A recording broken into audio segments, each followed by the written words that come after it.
इथं राजकीय आपण एकमेकाचं स्क्रोलिंग करण्याच्या ऐवजी आपण सगळे मिळून त्यातनं कसं लोकांना मदत करू शकू. दुष्काळाचं राजकारण नको, सगळ्यांनी एकत्र येऊन शेतकऱ्यांना मदत करूया, शरद पवार यांचं राज्यातल्या सगळ्या नेत्यांना आवाहन. नसताना तुम्ही त्याची भाषा करणं योग्य नाही आणि त्याच्यातून वाद वाढवणं योग्य नाही.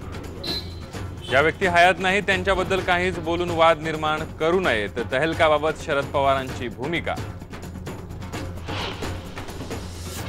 तहलका साप्ताहिकाविरोधात मनसे नेते बाळा नांदगावकर यांनी दाखल केली तक्रार. सर्वात मोठा दहशतवादी कोण या लेखात बाळासाहेबांचा उल्लेख. भारताच्या स्वातंत्र्यदिनी पाकिस्तानने केलेल्या शस्त्रसंधी उल्लंघनामुळे भारत संतप्त. पाकिस्तानी उच्चायुक्तांना बोलवून नोंदवला निषेध.